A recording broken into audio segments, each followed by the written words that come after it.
Il est difficile de savoir les sentiments d'une personne. Mais comment savoir d'emblée les sentiments des gens que nous fréquentons? Au jeu de l'amour, celui qui gagne est celui qui raisonne. Bienvenue dans Les Hommes d'ici.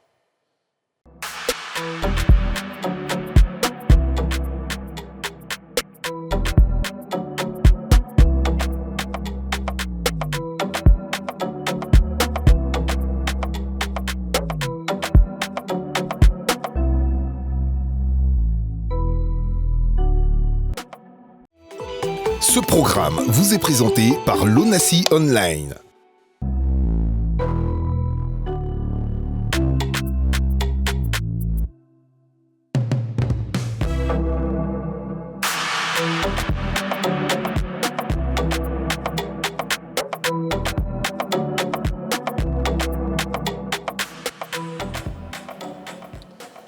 Bienvenue dans l'émission des Hommes d'ici. Et dans Les Hommes d'ici, je suis toujours avec le coach Yoman Jean-François. Bonjour Siro. Comment tu vas? Je vais très très bien. Toujours tu es bien habillé, mon frère. C'est toi qui m'as appris qu'on n'applaudit pas quand le soleil se lève. Ah, c'est vrai, j'ai oublié. C'est vrai, j'ai oublié. Il n'est pas seul, il y a aussi Mohamed Ali, le barbu. Comment vas-tu, Mohamed Ali? Bonjour Siro, bonjour. Oui, ça va. Bonjour Kocha. Bonjour, ça va? Ça Bonjour, va, Dieu Mohamed. fait grâce. Nouveau jour, nouveau débat. Donc on est dedans.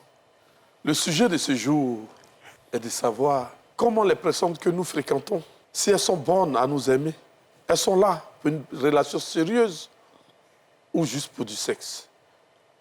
Mais vous savez que dans Les Hommes d'ici, nous prenons toujours l'opinion des autres, raison pour laquelle nous avons des invités. Et aujourd'hui, nous vous avons sorti les âmes lourdes. Les âmes lourdes. Comment vas-tu, maman Point? Je vais très bien, Siro. Oh, vous êtes belle, maman. Merci. J'aime vos cheveux naturels, Oui. les cheveux de feuilles de manguier. Ah, je ne sais pas si c'est la séduction ou bien on commence déjà l'émission. Elle n'est pas seule. Elle n'est pas seule. Aujourd'hui, nous avons la belle Delores. Delores. Comment vas-tu? Ça va, je vais bien, merci. Tu es bien coiffée. Merci. Oh, elle est belle, ta perruque, elle est bien mise, tout ça. Merci beaucoup. Ouais. Yoma, Oui. comment savoir si les personnes avec qui nous sommes en relation nous aiment vraiment ou elles sont là simplement pour le sexe? Siro, en vérité, depuis que le sexe est devenu facile à obtenir, l'amour est devenu difficile à trouver. Difficile pourquoi? Eh bien parce que quelqu'un peut mettre en œuvre toute une stratégie, quelqu'un peut mettre en œuvre un ensemble de techniques juste dans le but de vous avoir. De sorte qu'on ne peut pas savoir tout de suite, dans les premiers instants, si tout ce que la personne est en train de déployer dans son armada est juste parce qu'elle veut vous connaître sexuellement ou c'est vraiment parce que vous l'intéressez. En tout état de cause, il y a quelques petits signes quand même avant-coureurs auxquels il est possible de faire attention. Le premier signe, c'est l'impatience. Le fait que la personne ne vous entend pas dans ce que vous essayez de construire avec elle. Il n'y a que cette idée de vous connaître sexuellement. Donc, la personne est pressée de vous découvrir. C'est un peu comme si tous les sujets que vous pouvez avoir dans la discussion ne l'intéressent pas. Il n'y a que vers ce sujet-là que la personne veut aller avec vous. La personne peut être extrêmement indélicate et très tactile avec vous dès les premiers instants. Donc, c'est quelqu'un qui va avoir des mains très baladeuses aux premiers instants, alors que vous ne vous connaissez vraiment pas. C'est quelqu'un qui va avoir un discours très vulgaire. C'est quelqu'un qui va avoir de la vulgarité dans sa façon de s'exprimer. Et puis, enfin, faites attention aux personnes qui aiment chosifier les personnes avec lesquelles elles sont, en faisant des remarques qui sont toujours en dessous de la ceinture. Ce sont de petits éléments qui peuvent attirer l'attention, mais comme on dit, les meurtriers sont toujours bien masqués. Ouais, Mon frère Mohamed Ali, Oui. comment faire la différence entre l'amour et le désir? Ben, écoute, je reviens au coach pour dire que c'est difficile. C'est difficile, mais comme il y a certains symptômes. Il y a un symptôme comme celui, par exemple, qui ne t'invite que les soirs et juste peut-être pour aller en boîte. C'est-à-dire qu'il n'y a pas de restaurant peut-être la journée où il n'y a pas d'invitation qui te montre que bon, c'est pour essayer de te connaître. Mais à côté de ça, il y a ce qu'on appelle aussi, je ne sais pas si tu connais l'animal qu'on appelle la hyène, tu connais? Alors, j'ai entendu dire... Il a quoi à voir dans notre Je t'explique. La différence entre quelqu'un qui t'aime et quelqu'un qui veut coucher avec toi. La hyène, c'est un animal qui peut suivre sa proie pendant des années. Elle développe toutes les astuces pour suivre sa proie. Quand elle sait que la proie est blessée, elle suit la proie jusqu'à dévorer la proie. J'ai un ami qu'on appelle la hyène.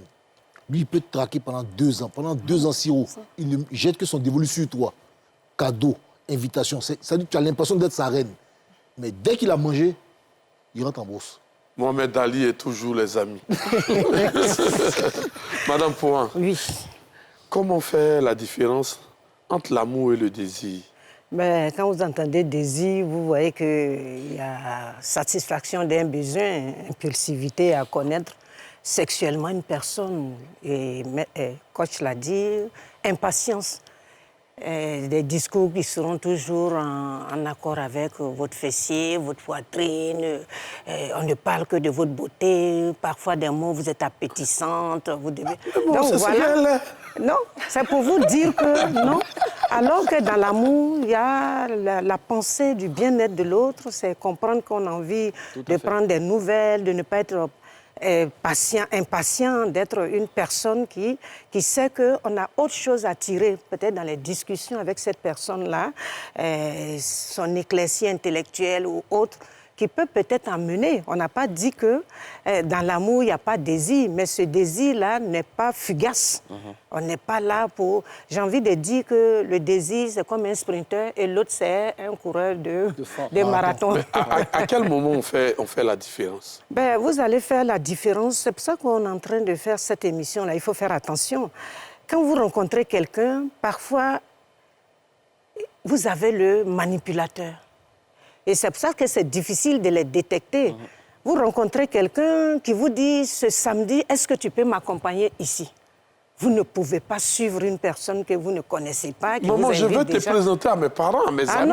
Ah non, on marie un caractère. Vous ne me connaissez même pas. Pour me présenter à tes parents, c'est que tu me connais. C'est la route qu'on étudie. La connaissance, c'est caractériel, le tempérament. Et c'est surtout cela. Et on parle pour ces filles-là. Comment elles se sont retrouvées parfois avec quelqu'un qui leur a dit « Accompagne-moi, Yam Secours, on va là ». Mais vous partez après, tu n'es pas dans ta base, vous dormez où ça?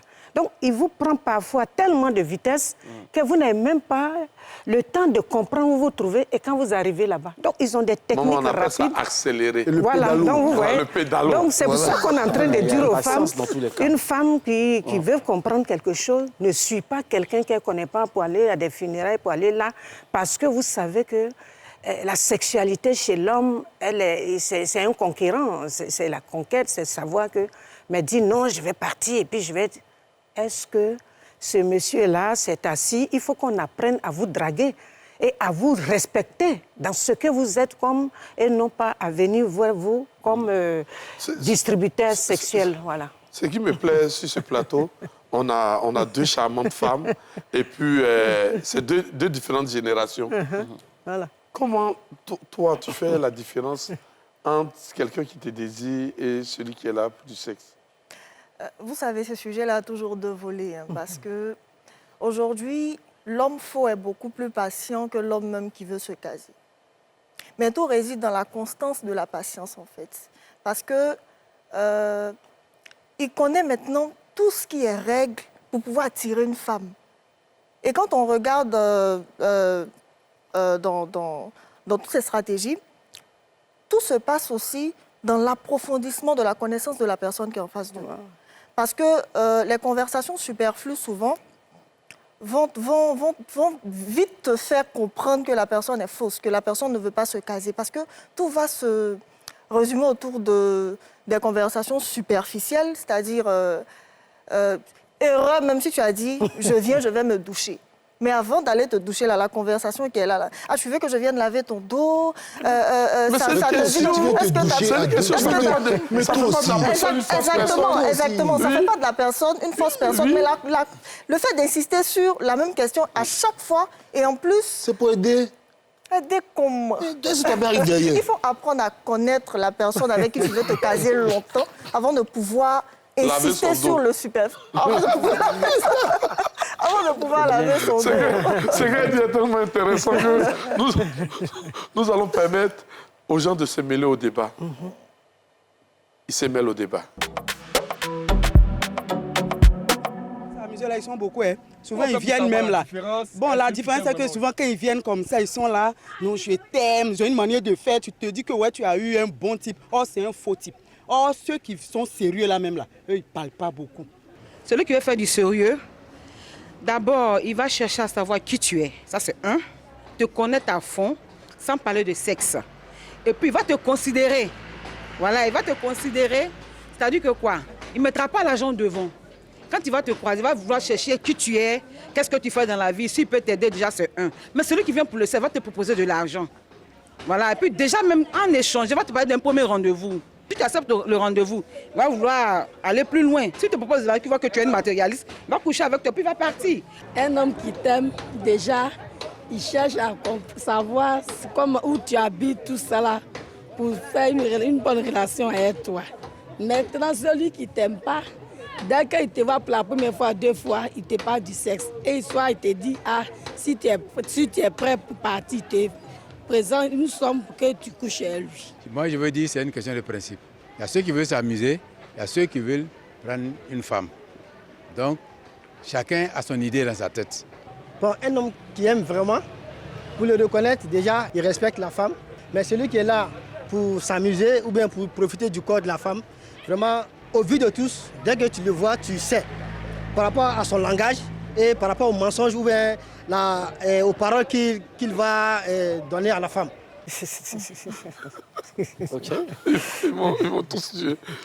Yoma, oui, dis-moi. Quels sont les signes qui montrent qu'un homme t'aime? Non, je ne vais pas te poser la question à toi, parce que tu es un homme. Dolores. Oui. Quels sont les signes qui prouvent qu'un homme t'aime? Il s'intéresse à mon quotidien, tout simplement. De durer quoi? Chaque jour de chercher à voir ce que toi tu fais quoi? Tu parles de quoi? Mais en fait, ça paraît simple, ça paraît peut-être ridicule, pas important. Mais vous savez, quelqu'un qui veut une relation stable et durable avec vous va connaître ton quotidien. Parce qu'il veut s'intégrer, en fait. Tu sais que les faux gars, ils sont comme voleurs. Oui, ils changent de stratégie. Ils sont innovants. Ça, c'est la tête de la terre brûlée. On est d'accord, ils sont innovants. Ça, c'est la tête de la terre brûlée. Mais jusqu'à quand ils vont continuer dans cette passion? Non, ça dure, c'est la guerre. On ne va pas la couper. On va te permettre de nous... À quel moment, quels sont les signes qui prouvent qu'un homme t'aime? Donc, déjà, il s'intéresse à mon quotidien. Vous savez, quand on demande à une personne comment tu vas, il y a une façon de demander comment tu vas. Tu vois. Si je demande tout à l'heure, ah Siro, comment tu vas? On dit quoi tout de suite? Tu vas répondre oui, ça va. Mais l'homme qui s'intéresse à toi va te dire ça va. Et il va approfondir la question de sorte à ce que tu lui expliques ce que tu vis. Et vous savez, tu es dans le schéma, non? Il faut ça pour détecter, en fait. C'est un argument, mais quand même solide pour détecter une personne sérieuse ou pas. Ok. Maman, la même question pour toi. Oui, c'est pour dire que j'écoute et puis je ris. C'est difficile à détecter parce que, comme on l'a dit, hein, chacun vient avec sa stratégie. Et moi, je dis, cela dépend aussi des femmes. Quand on vient vers vous, moi, si ce n'est pas pour me marier, je ne vais pas sortir avec quelqu'un. Déjà, quelqu'un qui vient vers vous, vous ne lui dites pas que moi, j'ai décidé maintenant que si c'est... Mais vous ne connaissez même pas la personne. Parce que si vous dites qu'on doit connaître votre quotidien, c'est que vous vous laissez découvrir. C'est que vous acceptez qu'on puisse vous côtoyer sans même attendre quelque chose d'autre de la personne. Mais quand vous, déjà, vous ne connaissez même pas une personne à qui vous voulez vous donner, vous lui dites, moi, là, on peut m'avoir si on me dit qu'on veut me marier. Mais le manipulateur, il vient généralement, il a cette phrase que moi, je vais vous marier. Et une fois qu'elles entendent, je vais vous marier, automatiquement, on demande, il est célibataire? Ça, c'est ce qui touche les femmes. Une fois qu'un homme est célibataire, on se dit qu'on peut l'avoir comme mari. Donc, quand ce monsieur-là voit une femme qui déjà lui montre qu'elle, il faut que le mariage soit l'élément indicatif. Alors que, moi, je dis toujours qu'on marie un caractère. Donc, c'est dans la durée. Il faut que tu sois une personne qui montre à la personne qu'on doit se côtoyer, on doit voir. Et quand ça va, donc on va vous aimer parce qu'on découvre en vous des qualités à aimer. Et quand c'est comme ça, et moi aussi je découvre chez l'autre, c'est que j'attends. Parce qu'on peut vivre une très belle relation amoureuse qui peut ne pas aboutir au mariage. Mais si on fait du mariage une fixation, même l'autre qui vient a peur. Comment lui montrer que je l'aime sans qu'elle ne pense que ça doit aboutir à un mariage? Tu as dit on peut vivre une belle relation amoureuse sans aller au mariage. Sans aboutir au mariage. Oui. Ça, c'est très important. Ça, il faut que les gens le comprennent. C'est pour ça qu'il y a des difficultés dans les relations amoureuses aujourd'hui. Parce qu'on met tellement de pression. Vous ne pouvez pas être avec quelqu'un qui est en train de vous découvrir parce que le mariage vient comme un cadeau. C'est parce que j'ai découvert des choses en vous que je veux vous marier. Mais si on ne fait pas de cela, si on fait du mariage une fixation, j'ai l'impression qu'on bloque l'autre dans son approche qu'il a de vous. Parce qu'après, la personne va dire... Et quand je le dis, je l'explique. J'aime bien l'expliquer. Vous savez, parfois dans les relations, ce n'est pas l'amour qui est malade, c'est la relation. On peut vous aimer, mais vous vous sentez peut-être pas capable, par rapport à une déception, d'offrir à l'autre ce qu'il attend de vous. Voilà. Ouais. Donc ici, comment détecter, comment faire cela? Faisons attention. Commençons d'abord par fréquenter une personne, par découvrir ce qu'il y a. Sinon, on peut détecter comme ça. Il y a des éléments, comme on l'a dit, éparses, mais chacun peut jouer. Il y a des gens patients. Et quand ils ont eu ce qu'ils veulent, là, ah non. Ça va. Dis-moi. Oui, dis-moi. Pourquoi la plupart du temps, les femmes se font avoir? Les femmes se font avoir pour la simple raison qu'il y a un conditionnement social, une pression sociale dans laquelle elles se retrouvent. Tu sais que l'une des premières pressions qu'une femme peut connaître, c'est la pression de l'âge. J'entends souvent des femmes me dire « Ah, je vais avoir 30 ans, je n'ai même pas encore quelqu'un, personne ne me drague. » Donc, la première pression, c'est la pression de l'âge. Et la pression de l'âge est liée généralement à la pression générationnelle. C'est-à-dire qu'on est de la même génération, de la même promo. Et je vois que toutes mes copines sont en train de se marier. Et des fois, ça te fait honte d'aller aux invitations de mariage. Parce qu'on va toujours te demander, toi, tu te maries quand tu te maries. Tu vois ce que je veux dire? Et à force même de recevoir les bouquets et tout, à un moment donné, il y a un peu comme une gêne à être célibataire, à être seul. Comme si être célibataire était une malédiction. La deuxième pression, je pense qu'elle est religieuse, essentiellement. Les prêches, les messages qui sont prêchés dans nos temples, dans nos mosquées, dans nos cathédrales, tendent à faire croire que tant que tu n'es pas marié, tu es considéré en fait comme une personne à problème. Et je m'étonne des fois de voir que dans certains environnements religieux, on confie des responsabilités qu'à des personnes mariées. Comme si le fait pour elle d'être mariée était le gage de la responsabilité ou le gage de sérieux. Mais ce n'est pas la société qui le demande. Non, mais c'est ce que je dis. Je parle des pressions. Oui. Je parle des pressions.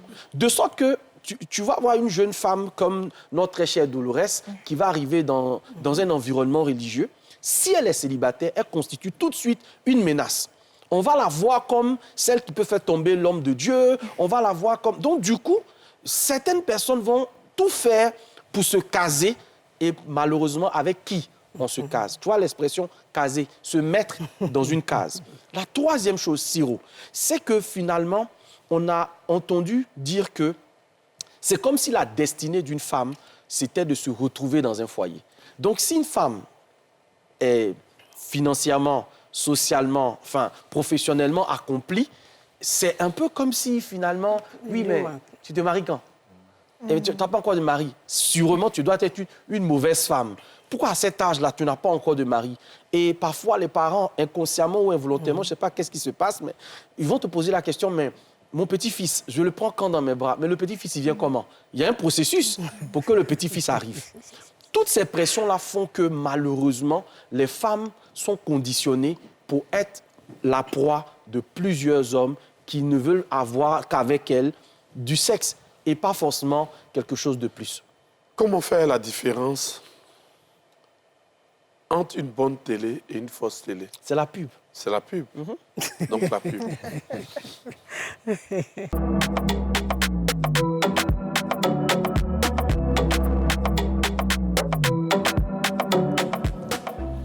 Mohamed Ali, la même question pour toi. Oui. Si vous venez de nous prendre en marche, vous êtes dans les hommes d'ici, et dans les hommes d'ici, je suis avec Coach Yoma, Mohamed Ali, que j'ai cité tout à l'heure, la belle Dolores et Maman Pouin. Maman, je t'aime trop. Pourquoi la plupart du temps, les femmes se font avoir? Je dirais, pour ajouter un élément à ce que... Je vous pose la question parce que vous êtes les hommes et c'est vous qui fatiguez les femmes. Non, donc. pas moi. Oui, c'est pas tes amis. Moi, j'entends. Souvent, je suis dans les grains, les gens parlent, j'écoute. Oui. Après, je ne fais que retranscrire. OK. Voilà. Donc, ce qu'on me dit dehors, c'est qu'il peut y avoir, en dehors de ce que le coach a dit, il y a la détresse émotionnelle. OK. Il y a des femmes qui ont vécu, qui ont eu une certaine détresse, c'est-à-dire qui ont eu un passé assez compliqué et qui sont chaque fois en quête de quelqu'un qui pourra les aimer, qui vont pouvoir aimer et tout ça. Un peu comme l'équivalent de moi, par exemple, qui n'aime pas vivre seul. Donc, c'est-à-dire que je serai en proie, chaque fois, à chaque relation stoppée, de vouloir rechercher l'amour jusqu'à ce que je tombe sur quelqu'un de bien. Mais, il y a un mais, le truc c'est que les symptômes là, c'est-à-dire qu'il y a trop, parce qu'il y a l'attaque du lion, il y a l'attaque de la terre brûlée. Bon, je n'ai pas tout de ce que les gens ont dit, c'est-à-dire que l'attaque par exemple de la terre brûlée dont on m'a rapporté, voilà les détails, on m'a expliqué qu'avec cette attaque-là, la femme peut penser à de l'amour alors que c'est une feinte de l'adversaire. Voilà, ça dit que bon, ils ne m'ont pas bien expliqué. La prochaine fois, je vais prendre... Dolores, est-ce ce qui rend la femme en indépendance affective? Il y a tellement de choses. Il y a tellement de choses. Coach a dit tout à l'heure, il y a le volet spirituel aussi. Parce qu'arriver à un certain niveau de la vie, même en société, tu as besoin d'un homme, d'un conjoint. Tu as besoin de te réveiller avec quelqu'un. Tu as besoin de quelqu'un pour accomplir tes... tu as besoin de quelqu'un. Tu as besoin d'un soutien. Tu as besoin d'un homme, tout simplement. Mais tu es en couple dans ce moment, non? Laisse sa vie comme ça. Je vais lui demander. Si au paiement, tu es en couple. Laisse sa vie. Tu as pas posé cette question à la Dolores, tu es en couple ou tu es célibataire? Non, je vais poser une question. Il n'y a plus de pub. Non, Dolores, tu es en couple ou tu es célibataire? Elle n'est pas obligée de répondre. Non, je veux juste savoir. Je vais lui demander un truc. Elle ne veut pas répondre à ta question. Non, parce qu'il y a une attaque là. On dirait qu'elle a subi ça. Tu es en couple ou tu es célibataire? Elle ne veut pas répondre à ta question. On dirait qu'elle était... Elle est mariée. Sujette à une attaque. Elle est mariée. Tu es en couple? Dolores, tu es en couple? Prochaine question. La prochaine question. La même question pour toi, maman. Et laquelle? Est-ce qui rend la femme en indépendance affective? C'est ça. Oui, En indépendance affective, ça peut être également que des gens dans leur éducation, parmi les blessures qu'elles ont eues, ils peuvent avoir ce manque d'amour qu'elles n'ont pas eu et qu'elles vont rechercher dans une relation amoureuse, au point qu'il y a des personnes qui veulent être mal accompagnées et que d'être seules.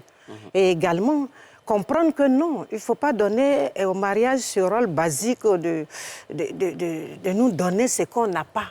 Quand on a confiance en soi, on se construit et on est une personne qui sait comment est-ce que l'autre est complémentaire. Il n'est pas vital. Donc, quelque chose, une présence complémentaire, qu'elle soit là ou qu'elle ne soit pas là, vous arrivez à vous affirmer. Mais quand la société dit... Avant, on disait que les femmes n'étaient pas capables de pouvoir aux besoins. Elles sont... Aujourd'hui, la femme qui travaille, on la regarde et on lui dit, voilà ce qu'il te faut pour être heureuse. Est-ce que, quand vous regardez, on va dans le mariage parce qu'on peut apporter quelque chose pour construire le bonheur. Il n'y a pas quelque chose qui existe et qu'on vient prendre.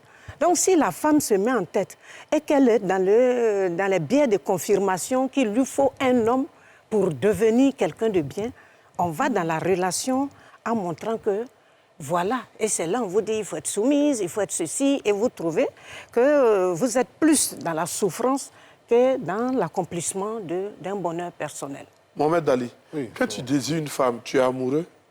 Non, je veux dire, le désir est différent de l'amour, parce que le désir répond à une pulsion, à une envie. Voilà, je pense que tu es bien passé, voilà, comme moi pour savoir ça. Voilà. Donc, il y a Excuse-moi, mon frère, mais... Le retour à l'envoi. Tu me regardes, dis que... comme moi.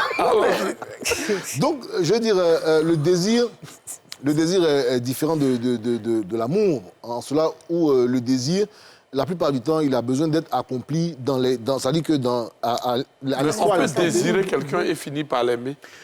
En fait, je pense que si tu... L'amour n'est pas du désir. Non, Siro, moi je pense, si tu commences par désirer quelqu'un... On désire quelqu'un avant de l'aimer? Non, j'en arrive. Si tu commences par désirer quelqu'un, et que c'est ton désir là qui t'envoie de l'amour, c'est plus de l'amour en fait. Je pense que c'est de la dépendance. Parce que comme un de mes amis, là, ça dit qu'il est avec une femme qu'il n'aime pas, mais comme sexuellement elle est un peu folle, il reste avec elle. Elle a des scénarios de dingue. Oui, mais il ne la connaissait pas au début. Oui, il ne la connaissait pas, mais le désir. En fait, chaque fois qu'il est avec elle... La femme, on la désire d'abord avant de l'aimer ou pas? Non, pas forcément. Pas qu'on la désire.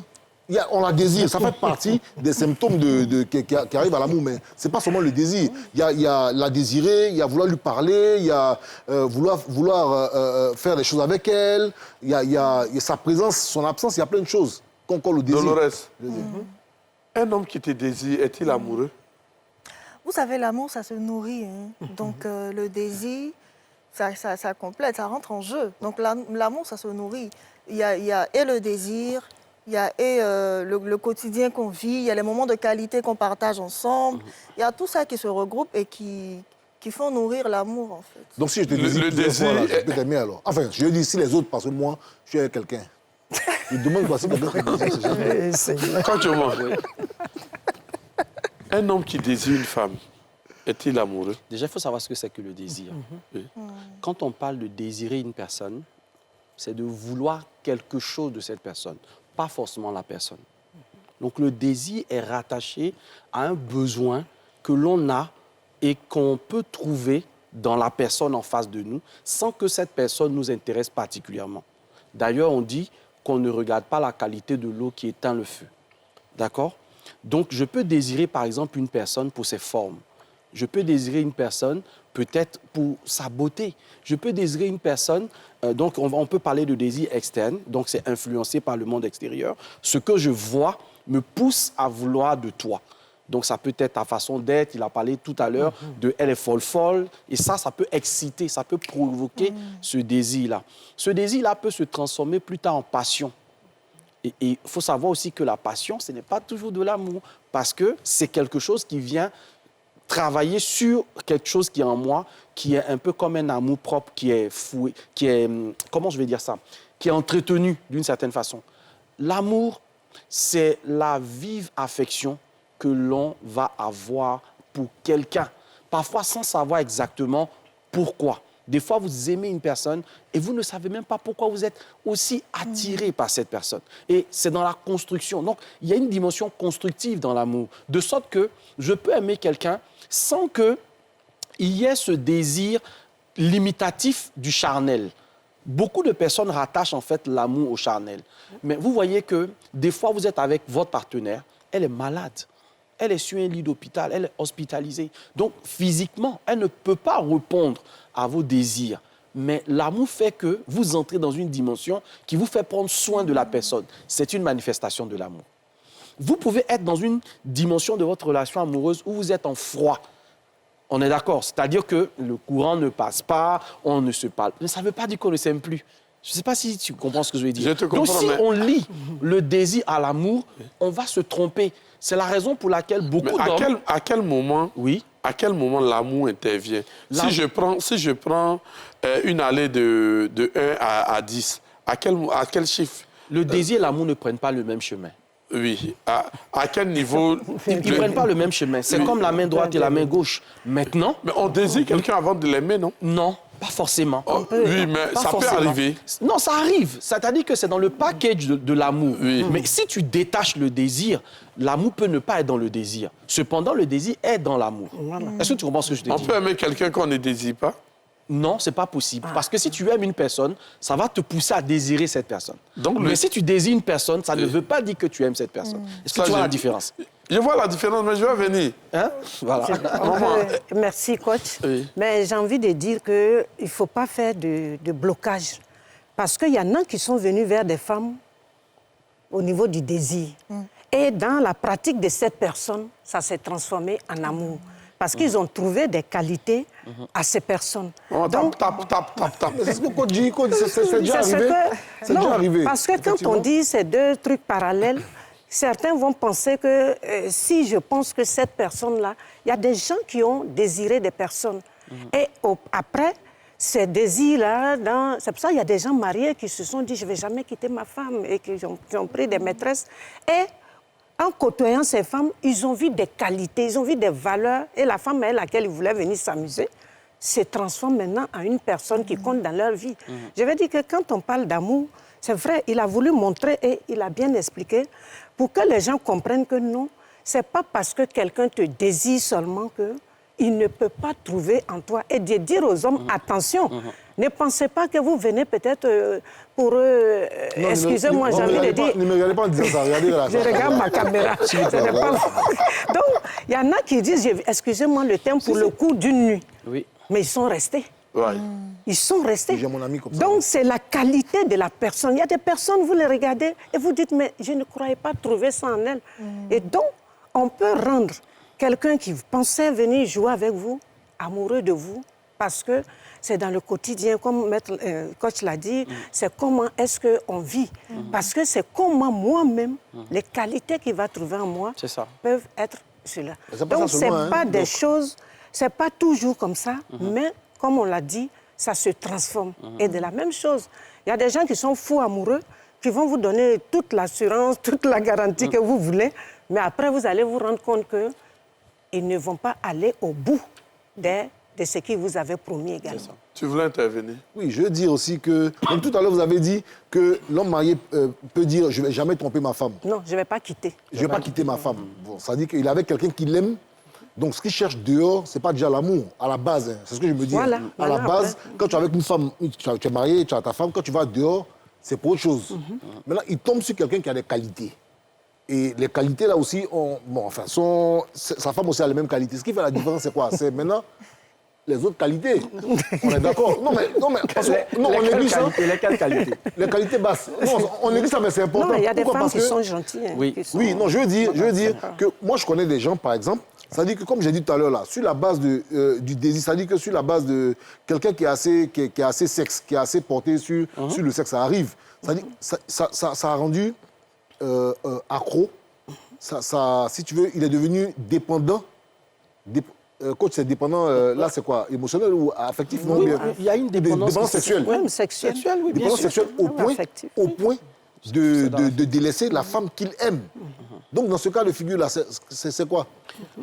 Écoute, Momo, de toutes les façons, on est tout le temps en train de chercher ce qu'on n'a pas ou qu'on croit ne pas avoir. C'est difficile qu'une personne rassasiée mange encore d'un repas. Difficile. Je voulais poser une question à Dolores. Dolores, t'as-tu déjà...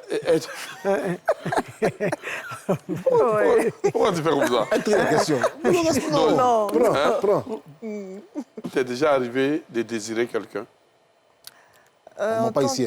On a la télé, on ne ment pas. On ne ment pas ici. Nous, notre émission, on ne ment pas. Ah oui, bien sûr. Oui. Comme toute personne. Tu as fini par l'aimer après?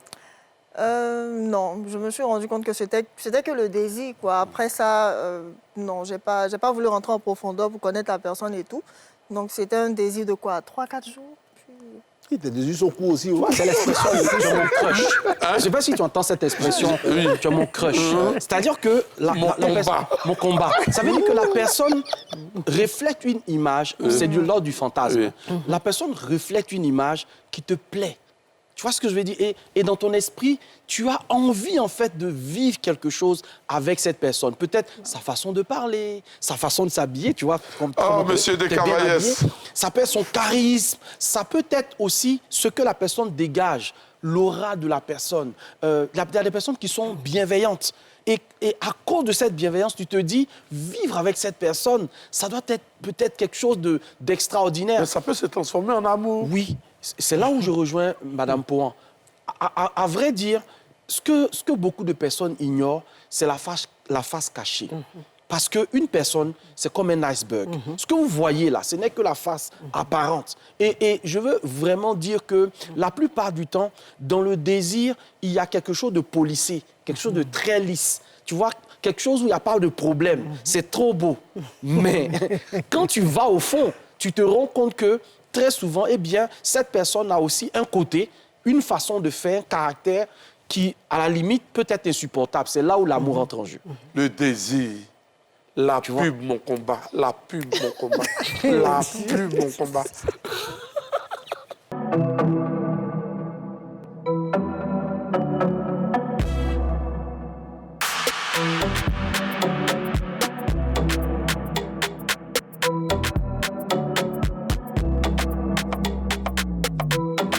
C'est très bien.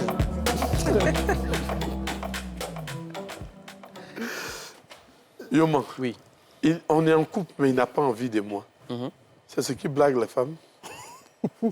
Non, ça ne les blague pas. Mais le fait d'être en couple, c'est une vie, comme on dit, la vie de couple. Donc, comme toute vie, il y a une organisation, il y a des variantes. Et c'est très faux de penser dans sa tête que... Et j'entends souvent certaines personnes dire, comment je vais me marier? Tous les jours, je fais l'amour. Ça fait rire, en fait. Ça fait 20 ans que je suis marié. Et ce n'est pas tous les jours que je fais l'amour. Tu comprends ce que je veux dire? Donc, il faut vraiment dissocier. Laisse que tu m'as fini. Voilà. La question que tu veux poser là. Demande ça. Je termine là-dessus, s'il te plaît. Je termine là-dessus. C'est qu'en réalité, s'il ne me désire pas pendant qu'on est en couple, ça peut être plusieurs facteurs, non? Ça peut être qu'il est fatigué, ça peut être qu'il est stressé, ça peut être qu'il est préoccupé par certaines choses, ça peut être que, effectivement, il y a des moments où on n'a pas envie de la personne, mais c'est pour ça que je dis qu'il faut dissocier. Ça ne veut pas dire que la personne ne m'aime pas. Mais beaucoup de personnes se disent, s'il ne fait plus l'amour avec moi, peut-être qu'il ne m'aime pas. Non, pas forcément. C'est pas où il va voir dehors. Non, pas forcément. Je vais poser la même... J'ai reformulé la question, mais pour lui. Oui, OK. Toi qui es en couple, là. Oui. Faut savoir ce que tu me demandes. Hein. Elle me regarde. Les enfants me regardent. Oui, je sais. D'accord. Il faut me demander. Tu es en couple. Oui. Mais tu as déjà eu envie de quelqu'un d'autre? Non, jamais. Vis-à-vis comme ça. Eh, Seigneur. Il ne faut pas répondre. Non, jamais. On m'en parle à la télé. C'est notre émission. C'est ton émission, tu m'en parles. Je vais mentir à me donner quoi? C'est tout. Franchement. Et pour... Quelqu'un... On m'en parle à la télé. Pour rejoindre... Non, on va pas rejoindre ça. Tu auras pour toi. Il est en couple, mais il a envie de moi. Oui. Il est en couple, mais il a envie de moi. Non, mais il faut savoir ce que tu veux dans la vie. Hein. Tu ne peux pas être en couple et puis avoir envie de quelqu'un d'autre. Moi, déjà, avec moi, ça ne passe pas. Parce que j'ai mes principes et mes valeurs. Donc, ça peut ne pas être le même avis pour tout le monde, mais pour moi, quelqu'un qui a déjà la bague au doigt ou quelqu'un qui est déjà en couple, c'est impossible qu'on soit en relation. Maman, il est en couple et il a envie de quelqu'un d'autre. C'est pas ce qui blague les femmes? Mais là, ça se voit automatiquement qu'il a envie d'un désir sexuel. C'est ça. Et parce que c'est là. Parce que vous dites il est en couple et il a envie de moi. La deuxième femme, à quel moment elle apparaît? C'est celui qui était en couple, qui a eu envie d'elle, voilà. Qui est parti. Exactement. Et c'est de ça qu'il s'agit. Non, mais si vous posez la question, vous dites il est en couple, il a envie de moi. Oui. Elle aussi, elle se dit que s'il vient vers moi, c'est parce que ça ne va pas. Il y a des femmes, comme elle l'a dit, il y en a qui ont des principes et des choses, mais il y en a qui se disent, parce que quand ils viennent, ils disent, ça ne va pas être avec ma femme, on est en instance de temps. Donc c'est là qu'elle aussi, elle se dit, je vais jouer le jeu. Je parle de ce dont on parle ici. Parce que là, elle joue son va-tout, elle se dit que si je fais là, et c'est comme ça qu'elle prennent parfois le mari des gens. Et sans que le mari même ne voit. Il y a sac à main. Il y a la culture. Madame Pouin, il y a la culture. Chez les musulmans, Mohamed Ali qui est là, et il peut prendre 2 femmes. Non. À 3. Non. Non, tu peux. Il n'y en a pas que tu vas prendre. Ah, d'accord, ok, oui, je peux. Oui, la religion, quoi, selon la religion. Oui. Donc, il peut t'arriver d'avoir envie d'une femme, d'une autre fille. Non, pour le moment, non. Hein. C'est pas encore arrivé. Oui. Non. Donc, pas ça lui, peut arriver. D'autres personnes. Peut-être chez mes amis, mes amis musulmans. Là. Non, si moi, je suis dérangé par la question. Oui. Pourquoi? Parce que si tu me dis, je suis en couple, mais que j'ai envie d'une autre personne, tu vois, ça me pose un problème parce que ça donne le sentiment que cette autre personne est un objet sexuel. Exactement. Moi, personnellement, je suis un homme, ça me dérange. Ça veut dire que peut-être que je ne suis pas satisfait dans ma vie de couple au niveau sexuel et j'identifie cette personne comme étant celle qui va me permettre, en fait, d'assouvir mes sales besognes. Je trouve ça, irrespectueux pour cette personne en question. Si jamais elle accepte de faire ça, elle-même, elle ne se respecte pas du tout. La deuxième chose que je remarque ici, c'est que ça ne peut pas être de l'amour. À quel moment la deuxième femme apparaît? La deuxième femme apparaît lorsque la première a disparu. Non. Sachez qu'un homme, je te dis quelque chose, Toi, tu es chrétien. Non, c'est pas une affaire de chrétien. Non, attends, toi, tu es... Ça n'a rien à voir avec la chrétienté. Tu es chrétien, chez toi, c'est une femme. Chez lui, c'est 3 à 4 femmes. Laisse-moi te dire pourquoi je dis que la première disparaît. Sa religion, il faut dire sa religion. Non, mais Siro, laisse-moi te dire pourquoi la deuxième disparaît. La première disparaît. C'est un jeu de mots quand je dis la première disparaît. Parce que la première était là et je n'ai pas eu besoin d'une deuxième. Donc, dès lors que j'ai l'idée d'avoir une deuxième, ça veut dire que tout ce qui me retenait ou tout ce qui captivait mon attention sur cette première-là n'existe plus. Et je veux vouloir trouver dans une autre, n'est-ce pas, ces différents éléments-là. C'est pour ça que je dis la première a disparu. Parce qu'on est humain. Notre attention ne peut pas se décupler de façon multiple. Si je suis avec une personne A et qu'il se passe un certain nombre de choses qui font que je suis déconnecté de la personne, il faut savoir que même quand tu vas rester dans ton mariage et avoir une relation extra-conjugale, je ne juge pas, mais ce que je comprends, c'est que généralement, les facteurs qui te font rester sont des facteurs environnementaux. Ce n'est pas toujours lié à l'amour. Les enfants. Bon, les enfants, la famille, l'éducation même que tu as, les pressions sociales, ta position sociale même, parfois, est ce qui te retient plus dans la relation de couple que l'amour. La question que je voulais te poser, les hommes sont-ils mauvais ou les femmes sont-elles naïves? Bon, l'homme est mauvais, la femme est... Non, je termine. D'accord, vas-y. C'est une question, laisse-la. Non, oui, d'accord. L'homme comme la femme, c'est, on va dire, l'homme avec grand H. L'homme avec grand H. On ne peut pas identifier la femme comme mauvaise, l'homme comme mauvais. Et je veux rapidement revenir sur ce que coach disait. Non, il faut identifier... il a déjà fini. Il a déjà fini. C'est ma question là. Bon, identifie, bon. Il faut identifier le manque qu'il y a chez la première avant d'aller chercher la deuxième. Non, c'est pas comme ça. Au fait, pas comme ça que lui fonctionne. C'est pas comme ça les gens fonctionnent. C'est fini. Moi, j'ai mon ami, il aime bien sa première femme. Il a pris sa deuxième femme. Il l'aime aussi de la même manière qu'il aime la première. Bon, là, ce n'est pas la tromperie, vu que la religion musulmane l'accorde. Mais je veux parler du chrétien, par exemple. Bon, du chrétien, les hommes sont-ils mauvais ou les femmes sont-elles naïves? Je pense que l'homme comme la femme, les deux sont tous deux mauvais et naïfs. Merci. Voilà. La même question pour toi. Oui, c'est bon. Ce que lui a posé la il y a des hommes, franchement, qui sont foncièrement mauvais. Ouais. Comme mon ami la hyène, qui sont foncièrement mauvais. Il y a aussi des femmes, beaucoup naïves, parce que tu vois la réalité, tu vois l'attaque du lion. Tu sais que le monsieur, là, il est venu, rapidement. On ne peut pas te rencontrer à un mariage ou à une cérémonie. Tu vois dans les yeux du monsieur que le gars, là, c'est-à-dire qu'il est carrément en train de te déshabiller. D'accord, non? Ouais. Il vient parler son affaire et puis tu acceptes. Après, tu dis non, on va m'aimer. Tu sais très bien que c'est l'attaque du lion. Où tu as croisé ta femme? Qui ça? Ta femme, tu l'as croisée ou c'est pas un mariage? Non, pas un mariage. Tu m'as dit la dernière fois que c'était un mariage. À une veillée. Hein? À une veillée. Oui. On allait pleurer et puis on s'est retrouvés. À une veillée, quelqu'un t'a dit... Toi, tu n'es pas dit pleurer, tu as vu quelqu'un... J'ai vu la détresse dans ses yeux. Tu as réussi à être amoureux. Maman, la même question. Les hommes sont-ils mauvais ou les femmes sont-elles naïves? On a envie de dire certains hommes sont mauvais, certaines femmes sont naïves. Il faut diviser la poire en deux. Parce que, comme je l'ai dit, quand on vous rencontre et puis on vous dit moi, je vais vous épouser, et puis vous buvez tout cela, il y en a qui viennent peut-être pour faire un travail dans une ville. Vous ne connaissez même pas où quelqu'un habite, vous ne savez rien d'une personne, vous n'avez pas appris à côtoyer cette personne, à partager son quotidien et autres. Vous vous dites, il m'a rencontré, il m'a dit, il est à la recherche d'une femme, on ne se connaît pas. Et de l'autre côté, vous avez des hommes, je vous en supplie. Il y a des femmes qui sont là, vous venez, vous leur dites que vous êtes quelqu'un qui a été blessé et c'est pour cela que vous êtes dans cette posture. Et l'autre croit. Parce que ce dont on est en train de parler, c'est vraiment des drames.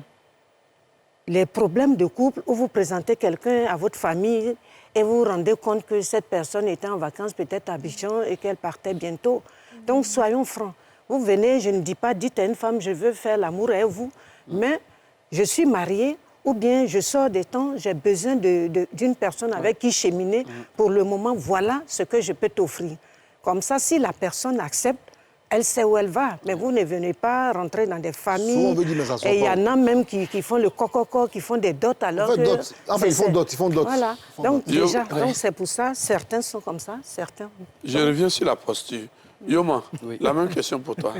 Oui, je dirais que les hommes peuvent être perçus comme mauvais et cela est lié justement aux blessures que ces personnes transportent. Beaucoup d'hommes ont été dans des situations familiales dans lesquelles ils ont eu des envies reprimées, ils ont gardé beaucoup de blessures à l'intérieur du fait de l'éducation, de dire un homme ne pleure pas, un homme ne fait pas ci, un homme ne doit pas faire ça. Et donc, il a intériorisé énormément de choses et malheureusement, quand il va à la rencontre du monde extérieur, ce monde extérieur-là peut être, par exemple, les femmes qu'il va rencontrer, eh bien, c'est le moment pour lui d'extérioriser tout ce qu'il a emmagasiné en lui. Et malheureusement, ce que je dis là concerne certains hommes, pas tous, mais à ce moment-là, ils vont faire vraiment beaucoup de mal aux personnes avec lesquelles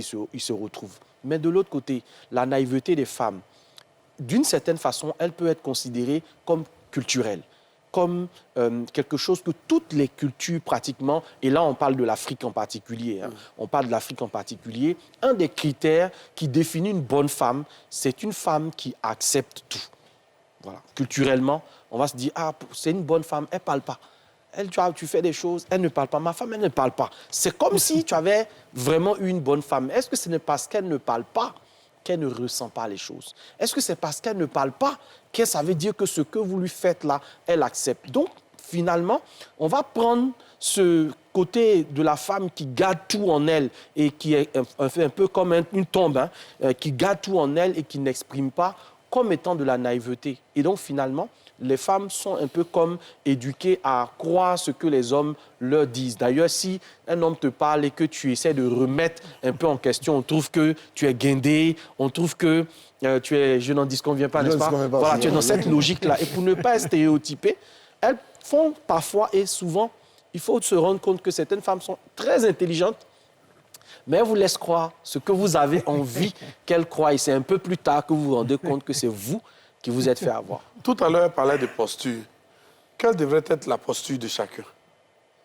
Je pense que c'est préférable que chacun essaie de vivre l'instant présent et d'arrêter d'avoir des arrière-pensées comme quoi tu vas me faire du mal, je vais souffrir. Vivez l'instant présent en apprenant à vous connaître. Parce que dès le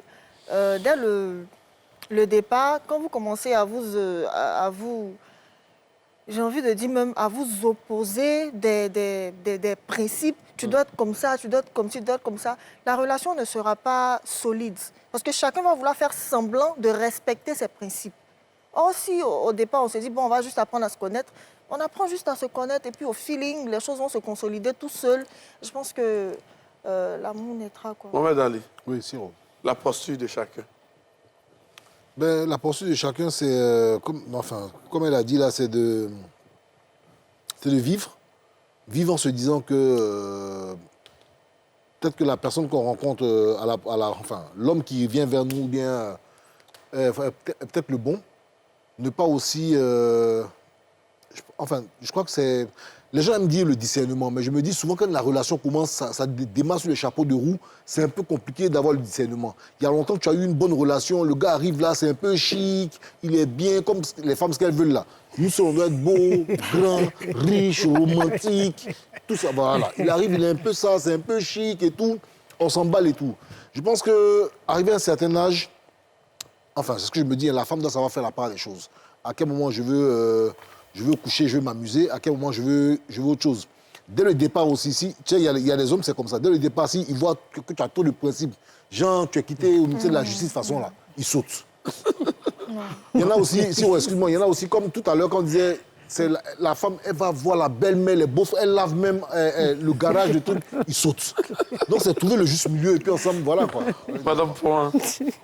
Vraiment, très belle émission. En une phrase, que devrait être la posture de chacun? La posture de personnes équilibrées, des personnes qui s'aiment déjà, de personnes qui savent que quand on va vers l'autre, on va à la rencontre en apportant ce que nous-mêmes nous attendons. Trop de principes, et on ne peut pas transformer l'autre. Il y a des personnes qui ont envie de vivre une belle relation amoureuse. Ils la vivent. Ces personnes-là, elles la vivent.